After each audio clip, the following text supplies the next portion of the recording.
Las implicaciones del comercio electrónico para el sector transporte. A continuación, se analizarán las implicaciones del comercio electrónico B2C, Business to Consumers, para las empresas de transporte y distribución en el entorno urbano, en particular a los problemas logísticos para las empresas del reparto a domicilio, los factores determinantes de las necesidades de transporte urbano y sus efectos en la calidad de vida urbana. El comercio electrónico a los consumidores supone un incremento del reparto a domicilio, con consecuencias sobre la organización del transporte y sobre el desarrollo estratégico de servicios logísticos especializados. El desarrollo del comercio electrónico tiene diversas consecuencias para la gestión de la cadena de suministro. En la medida en que se modifican las pautas de comportamiento de los agentes implicados en la cadena de suministro, habrán de introducirse cambios en la infraestructura de transporte para acomodar la mayor flexibilidad que se deriva de la transparencia y rapidez en el flujo de información de las necesidades de suministro desde el proveedor al cliente. De las dos ramas del comercio electrónico, el de empresas B2B y el de consumidores B2C, este último quizá ha sido el menos estudiado en lo que se refiere a sus implicaciones sobre las necesidades del transporte. Comercio electrónico. Se considera comercio electrónico a las transacciones que se realizan mediante redes telemáticas, de las que se excluyen aquellas que se realizan por correo electrónico, email, teléfono, fax, etc. Los bienes o servicios que se adquieren se pueden pagar y o repartir con posterioridad. Algunos ejemplos de actividades que comprende el comercio electrónico son el acceso a la información comercial de la empresa o hacer los pedidos a través de Internet u otro medio electrónico. La investigación en el área de comercio electrónico es relativamente reciente y de un crecimiento exponencial. Uno de los temas más recientes de investigación en el área del comercio electrónico es la de sus implicaciones para la gestión de operaciones de la empresa, y más concretamente sobre el sistema logístico. Los principales agentes involucrados en el uso y desarrollo del comercio electrónico y las relaciones entre ellos son los fabricantes y proveedores, el gobierno, los consumidores y los fabricantes y proveedores. Todos ellos tienen gran influencia sobre el sistema logístico. Cada uno de los agentes intenta maximizar una función al participar en el comercio electrónico. Las empresas fabricantes de productos buscan maximizar los beneficios reduciendo los plazos de entrega y disminuyendo los costes de oportunidad resultantes de los cambios en las demandas de los consumidores. Los consumidores buscan maximizar el excedente del consumidor con la mayor facilidad y el suministro más rápido de los pedidos. Por su parte, las empresas de los servicios logísticos utilizan el comercio electrónico y las tecnologías de la información para minimizar los costes logísticos, como transporte, almacenamiento y proceso de datos. Este objetivo también es perseguido por las empresas fabricantes de productos, que están además externalizando sus actividades logísticas a proveedores especializados. De las relaciones entre agentes que aparecen señaladas, las que tienen mayor importancia económica son las B2C y B2B. El comercio B2B, business to business, incluye las transacciones entre empresas, por ejemplo, entre los fabricantes y sus proveedores, mientras que el comercio B2C, business to consumers, comprende las relaciones entre empresas y consumidor final. Actualmente el volumen de ingresos del comercio electrónico entre empresas B2B es mucho mayor que el comercio electrónico de empresas a consumidores B2C, y las previsiones apuntan que se mantenga esta diferencia en el corto plazo. Mercado B2C. El crecimiento del mercado B2C requiere un giro importante en los hábitos de compra del consumidor y una mayor difusión de Internet o de otros sistemas electrónicos en los hogares. Por ejemplo, el comercio electrónico del futuro no necesariamente significará la transacción entre una tienda web y un cliente con su ordenador, sino que la interacción podría ser entre el televisor y una cadena de televisión, comprando los productos directamente de los anuncios de la televisión.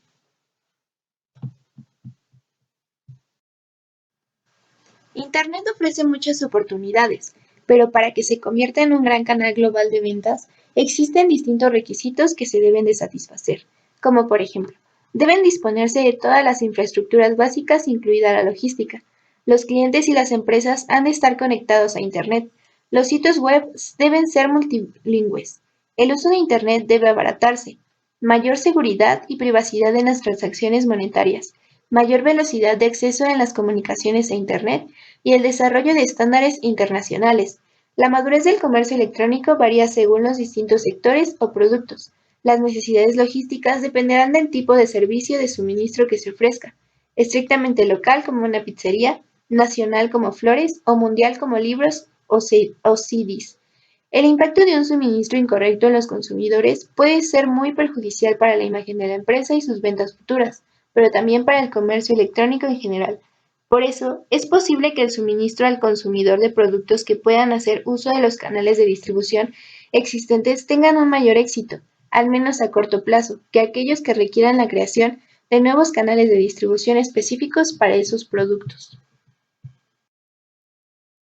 Recogida y suministro del producto al domicilio del consumidor no son costes nuevos, sino que estas actividades y sus costes ya existían antes de la introducción del comercio electrónico.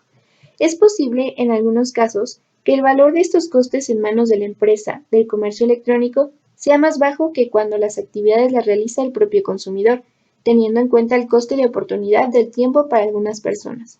Para la cuestión para la empresa de comercio electrónico es en qué medida los consumidores estarán dispuestos a asumir esos costes o preferirán seguir empleando su tiempo en este tipo de compras. Cambios en la distribución física con el comercio electrónico. Con el comercio electrónico hay diferentes posibilidades de distribución de los productos y posiblemente habrá más también distintas formas para los distintos tipos de bienes. La primera alternativa es eliminar la empresa detallista y suministrar los productos directamente de los almacenes locales a los clientes. Por ejemplo, los tulipanes que se cultivan en Holanda se envían en camiones refrigerados a un centro de distribución en España, donde los tulipanes se consolidan en pequeños envíos que se remiten a las tiendas. Un cliente hace un pedido por internet a una de estas tiendas, Interflora, por ejemplo, que prepara el pedido y lo suministra en un vehículo propio a través de una empresa de reparto. Otra alternativa es eliminar el almacén local del canal de distribución y utilizar el servicio postal para distribuir los productos desde el almacén nacional al cliente. Un ejemplo es la compra por correo en el que el cliente pide por internet unas zapatillas deportivas que se fabrican en Asia y son transportadas a un almacén nacional en España. Aquí se prepara el paquete y se remite a través del Sistema Nacional de Correo que lo hará llegar hasta el cliente.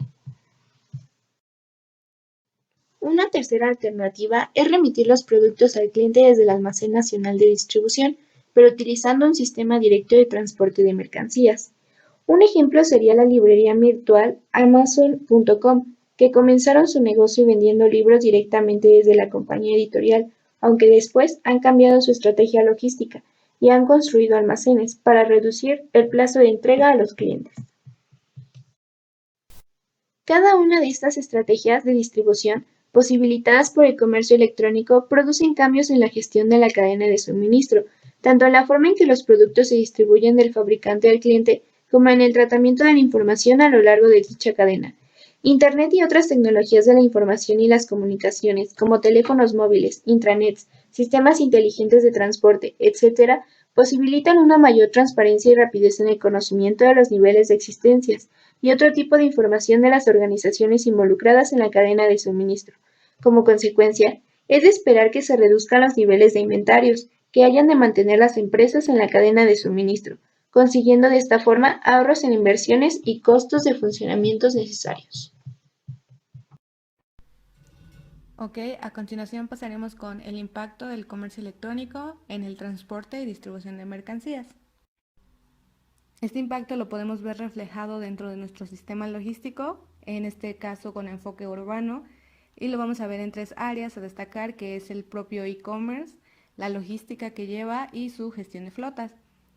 Podemos percatarnos de que hay situaciones como un mayor valor agregado al producto, la misma globalización, el suministro en tiempo informa que el cliente lo desea, con ayuda de optimización de rutas para mejorar los gastos.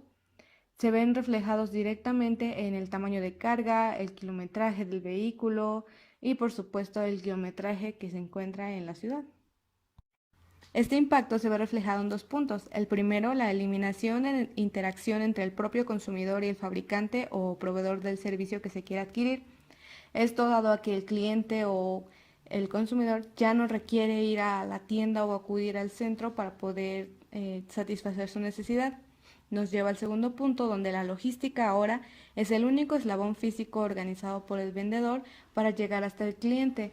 Esto genera desde nuestra vista nuevas problemáticas a resolver dentro del sistema, de toda la cadena, y entre ellas podemos ver implicadas situaciones como subcontratación de estos servicios para optimizar, los puntos de recogida que ahora se deben colocar estratégicamente, la propia consolidación urbana, y esto da como resultado lo que habíamos mencionado en la diapositiva anterior, un impacto directo en el kilometraje del vehículo que puede traducirse a gastos si estos no se manejan de manera eficiente. Bueno, otro tema que vamos a tomar es el 3.1, problemas logísticos. Estos problemas son distintos. Dependen de la relación que se analice en la cadena de suministro del comercio electrónico. Si analizamos los problemas desde el vendedor y el cliente final, se encuentran las opciones.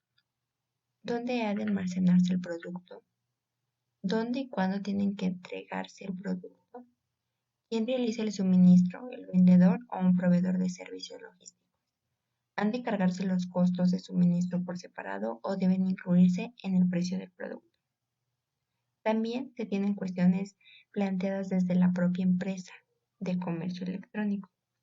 Tales son: ¿cuál es el nivel óptimo de existencia? ¿Deben enviarse los distintos productos del pedido de un cliente a todos a la vez o enviarse primero los que están en el almacén y el resto a medida que vayan llegando? ¿Cómo se va a hacer frente a las temporadas de demanda alta? Es normal que cuando quieres ingresar tu empresa al mercado electrónico tengas todas estas dudas o problemas, pero hay muchos estudios donde te hablan sobre estos problemas y soluciones que puedes tener ante ellos. El siguiente tema es el 3.2, organización del suministro a domicilio. El suministro de los productos a los consumidores hay que tener en cuenta dos factores. Principalmente hay que considerar si el producto requiere que el cliente se encuentre en su domicilio en el momento del suministro. Y en segundo lugar, hay que analizar los cambios que sean necesarios en el canal de distribución, tales como la forma y lugar en que se almacena el producto, o la recogida y transporte al domicilio del cliente. Hay determinados productos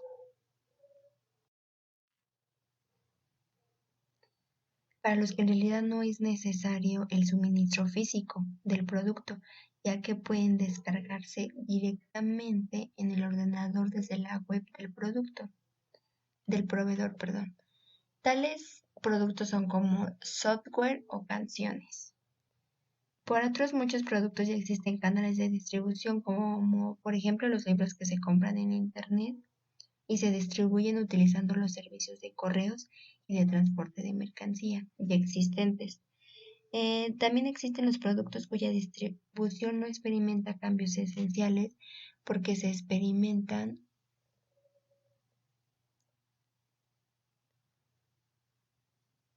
de igualmente al domicilio del consumidor, ya sea su compra en internet o personalmente en una tienda, como es el caso de los electrodomésticos. Y finalmente se tienen los productos que existen que no existen o apenas existen canales de distribución, tales son como los alimentos. Actualmente existen ya terciarios que ayudan a tener estos canales de distribución, como es Uber Eats o Rappi, entre muchos otros que están ingresando en el mercado. Bueno, en este caso el aumento de suministro a domicilio implicará una menor consolidación del transporte de mercancías, con el consiguiente uso de vehículos de carga más pequeños y la creación de almacenes o plataformas logísticas para la desconsolidación o consolidación de mercancías con el fin de aumentar la eficacia del sistema de distribución y transporte.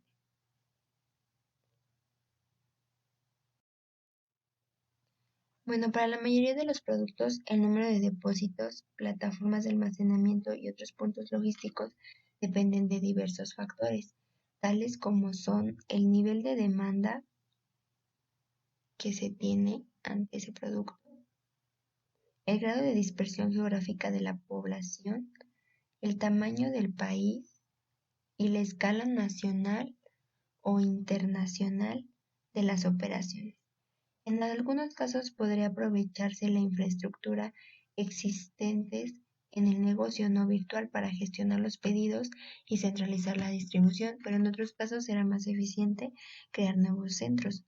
Por ejemplo, el suministro y la gestión de los pedidos en Internet de productos alimenticios de una cadena de supermercados podría realizarse desde cada uno de los supermercados en función de la localización del cliente, pero también puede hacerse, y es además la forma más habitual de hacerlo, desde un almacén o un centro único de distribución al que sirven los proveedores y desde donde se reparten los pedidos al consumidor.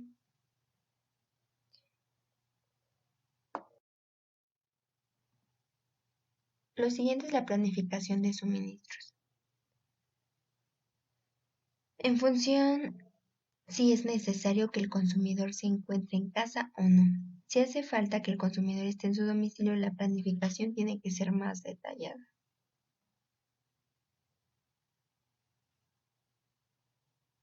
Para asegurarse que se entrega el mayor número posible de pedidos en cada envío. De lo contrario, los costes operativos de la empresa aumentarán si tiene que pedir, ya que tiene que repetir otro día la entrega o devolver la mercancía al fabricante, en cuyo caso además se vería perjudicada también la imagen de la empresa, lo que puede afectar negativamente las ventas futuras. Algunos productos son lo suficientemente pequeños como para que se puedan repartir utilizando los sistemas existentes de correos y los buzones de casa, por lo que en estos casos la presencia del consumidor en su domicilio no es estrictamente necesario. Otros productos tales como los comestibles y los muebles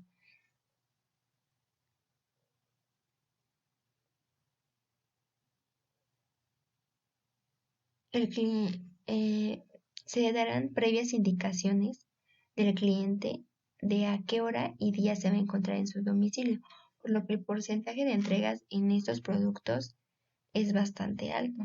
En el caso de los productos de elevado peso y volumen, tales como armarios, sofás, etc., la coincidencia con el cliente resulta además esencial, dado el esfuerzo y tiempo que conlleva la carga y la descarga. Algunos estudios indican que con frecuencia del 30% de veces en las que no se puede realizar la entrega por ausencia del destinatario. Otros estudios indican que un trabajador pierde en promedio 2 días al año por estar esperando envíos, la tercera parte de los cuales no llegan a tiempo. Hay productos, sobre todo los enviados a través de sistemas de reparto tipo UPS o DHL, en los que su suministro se realiza sin ningún tipo de concertación con el cliente. En este caso de su ausencia, el cliente recibe la notificación indicándole que ha de ir a recoger el envío en la central de la empresa. Una forma de paliar este problema sería la consolidación de suministros de distintas empresas de comercio electrónico por el mismo proveedor logístico, de forma que el consumidor no tuviera que estar pendiente de tantas entregas a la vez y le llegasen todos sus pedidos en un único. También las estadísticas indican que el consumidor prefiere en cualquier caso un abanico de opciones de suministro. En una encuesta de compradores por Internet se manifestó que los consumidores eran tan partidarios del suministro a domicilio como de otras opciones. Otro estudio indicó que el reparto a domicilio era el sistema más preferido, aunque mostraban parcialmente favorables respecto a otras opciones. Esta podría ser una solución que facilite afecte el funcionamiento de los servicios logísticos de transporte relacionados en el comercio electrónico. Aunque el consumidor se encontrase ausente de su domicilio, las opciones se ofrecen en este caso serían de distinta índole. Una opción sería disponer de depósitos o compartimentos de almacenaje a distinta temperatura, normal, frío y congelación, en el exterior de las viviendas para allí dejar los distintos tipos de productos y en cuanto cuando el cliente no esté en casa. Su aplicación podría ser planteada la cuestión de quién tendría que pagar la construcción, ya sea el cliente o el comerciante electrónico. Otra opción es prescindir del suministro a domicilio y establecer puntos de recogida y suministro. Al consumidor se le notificaría cuando llegase su pedido a dicho punto, pudiendo pasar a recogerlos cuando mejor le convenga. Algunos ejemplos de ubicación para la recogida serían centros comerciales, gasolineras, kioscos, estaciones de ferrocarril o autobús, centros deportivos, aparcamientos, etc. La utilización de estas zonas de recogida aumentaría la eficacia de suministro de las empresas de transporte, al permitir optimizar las rutas y horarios de reparto de las empresas logísticas encargadas de los productos vendidos por comercio electrónico. También podrían servir dichos puntos como lugar de depósito de los productos que el consumidor decidiera devolver al comerciante. Pero esto tendría una implicación. La opción de puntos de recogida para los responsables urbanos es la del incremento en el tráfico, que podría generar los viajes de los consumidores para recoger los productos o llevar las devoluciones. Este aumento sería menor a la medida en que los puntos de recogida estuviesen ubicados en sitios a los que la gente tuviera que acudir de todas formas, no solamente al ir por su pedido. Por aquellos consumidores acostumbrados a utilizar el transporte público, la existencia de estos centros como alternativa a la entrega a domicilio les supondrían perjuicio, en la medida que los obligara a utilizar el coche o tomar un taxi para recoger sus envíos. Otra posible opción adicional es que surgiese un servicio especializado de reparto y recogida de los productos desde estos puntos a las viviendas de las zonas cercanas y viceversa.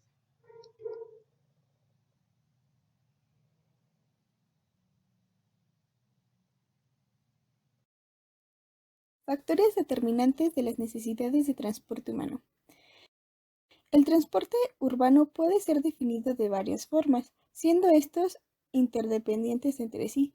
Por ejemplo, un medio puede ser clasificado en función de la tecnología utilizada, aun cuando también se tomen en cuenta las características del derecho de vía y de su tipo de operación. El transporte urbano se puede clasificar por el tipo de servicio que prestan, y el cual se divide en tres: transporte privado. El transporte privado suele ser operado por el dueño de la unidad. El transporte de alquiler es utilizado por cualquier persona que pague una tarifa de vehículos proporcionados por un operador, chofer o empleado. Pueden ser un ejemplo los taxis, remis o Ubers. Y por último el transporte público, que es el sistema de transportación que opera con rutas fijas y horarios predeterminados y pueden ser utilizados por cualquier persona o a cambio de el pago de una tarifa previamente establecida. Como nota, en el contexto del sistema de transporte, la calidad del servicio refleja la percepción que el usuario tiene de su desempeño. La movilidad urbana en México. Uno de los factores importantes es el alto número de vehículos que circulan. Esto ha provocado que la velocidad de desplazamiento en las ciudades sea drásticamente reducido y por ende existen los desafíos para los desplazamientos de la población, es decir, que necesitan diferentes modalidades para poderse desplazar de un lado a otro. Es por ello que se tienen que implementar soluciones prácticas para las necesidades de la modalidad, como el factor de identificar la calidad que el servicio brinda, definir la calidad y qué tipo de calidad estamos requiriendo, Definir el factor de diseño experimental, es decir, que se experimenta a lo largo del traslado o del viaje. Esto pudiéndolo hacer por medio de encuestas y así generar resultados y análisis para así poder brindar mejor confianza en las personas que utilizan estos medios de transporte. A continuación se muestran unas gráficas. La primera es el propósito del viaje o por el que utilizan los diferentes medios de transporte, y el principal es cuando van al trabajo, es cuando más ocupan algún transporte público o urbano. La segunda es adquirir un bien o algún servicio. Esto quiere decir que no ocupan cualquier medio de transporte como un autobús, el metro, sino son más específicos y buscan mayor protección para su persona. En tercer lugar es ir a clases, pueden ser cuando regresan o van, y así sucesivamente los diferentes tipos de viaje que hacen las personas y su porcentaje de cómo ocupan los medios de transporte urbano. También existen las personas que cuentan con automóvil, pero por ciertas razones no pueden ocuparlo, y es cuando tienen la necesidad de ocupar un medio de transporte urbano. Tales razones son como una descompostura, que el auto se descompuso, que no circula, el tráfico es excesivo, que su solvencia económica en ese momento no es apropiada y por lo tanto no puede pagar gastos tanto de gasolina como licencias y diferentes circunstancias que necesitas para manejar un auto, y pues distancias. Pasamos al punto 3.4, que es efectos del transporte en la calidad de las zonas urbanas. Ahora bien, pensando en un panorama donde el comercio electrónico se encuentra en un mayor apogeo, nos encontramos con el incremento del transporte urbano.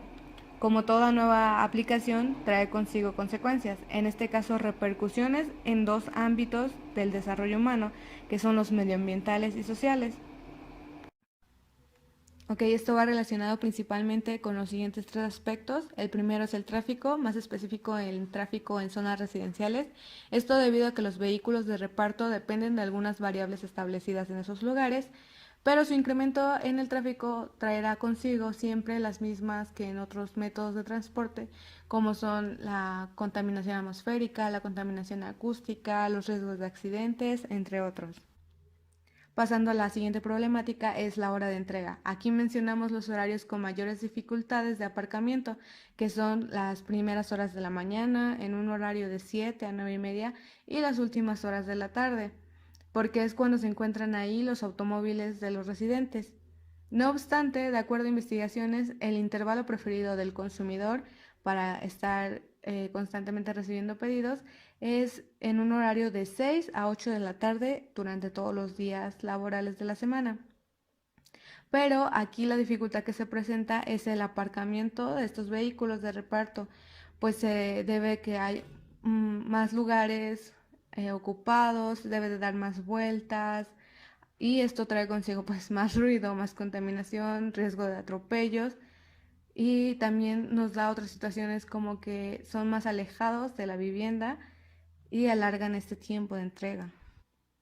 En cuanto a la carga y descarga de mercancías, para este punto influirá también la congestión del tráfico y las condiciones del aparcamiento ya mencionadas, además del aspecto de la calle. Estos efectos dependerán del número de vehículos que se encuentren descargando o cargando en esas zonas, sobre todo en las horas de mayor actividad que ya habíamos dicho, y del tiempo que permanezcan los vehículos en las calles, así como también va a intervenir la frecuencia con la que se hagan los pedidos, pero también dependerá en medida de las empresas que utilicen servicios de transporte, pues ya sean específicos o por subcontrataciones de reparto.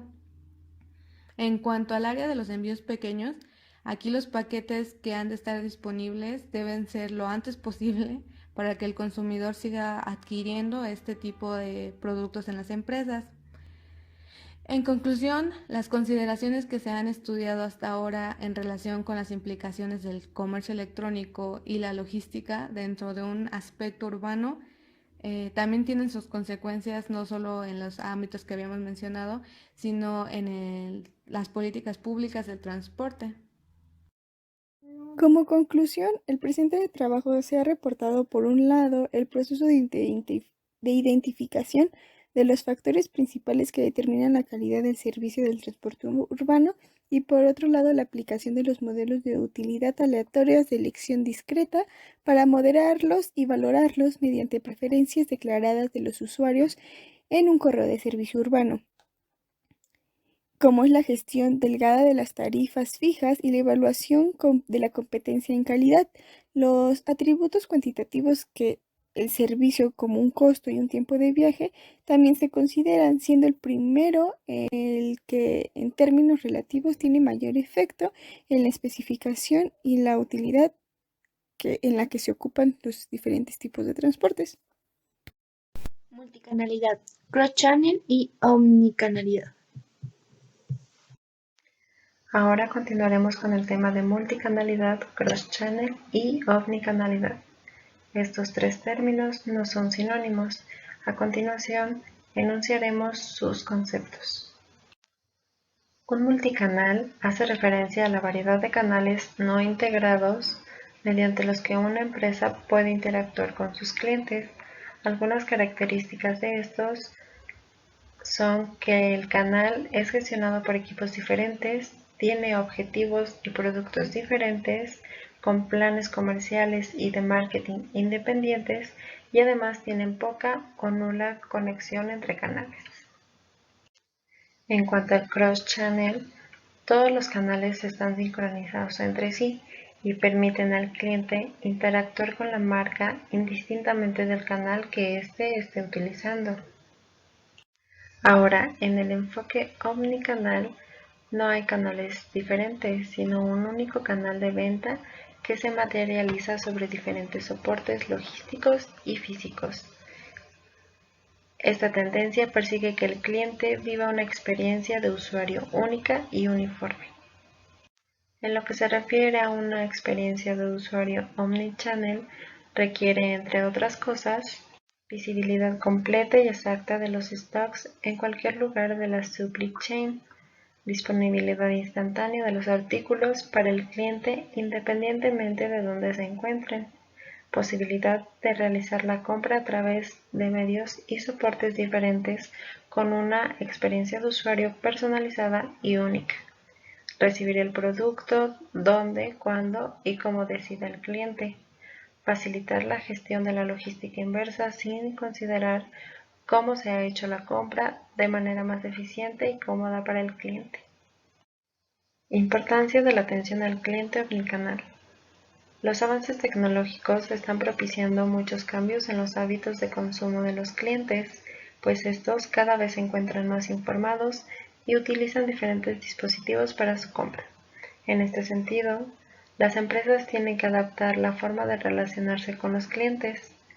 Es muy importante tener en cuenta que la atención omnicanal debe de haber una coherencia en cuanto a la estrategia de la marca y los mensajes que el cliente recibe. Integración con la tienda online. La importancia de la coordinación con el resto de los departamentos. Para ofrecer un servicio de alta calidad, es necesario estar bien comunicados y coordinados con el resto de los departamentos. Para ello se deben considerar una serie de requisitos clave. Por ejemplo, los flujos de información deben de estar definidos previamente, es decir, cómo y cuándo se van a llevar a cabo. La comunicación debe ser bidireccional para poder dar la mejor información al cliente. Filtrar y controlar las comunicaciones repetitivas sobre los mismos temas. Los procesos deben estar perfectamente definidos, la comunicación debe transmitirse electrónicamente y al instante. Mejorando la comunicación interna se consigue bajar el número de incidencias que le causan al cliente final. Y es necesario tener en cuenta los inputs de los clientes. ya que estos son la mejor vía de información para mejorar el servicio o producto de la empresa. Encuestas de satisfacción del cliente.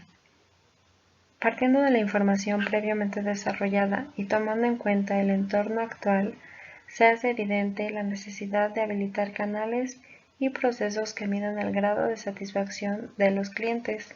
Esto se hace tradicionalmente mediante encuestas online o telefónicas, y es que sabemos que un comentario negativo sobre una marca puede influir en la decisión de compra de otros usuarios.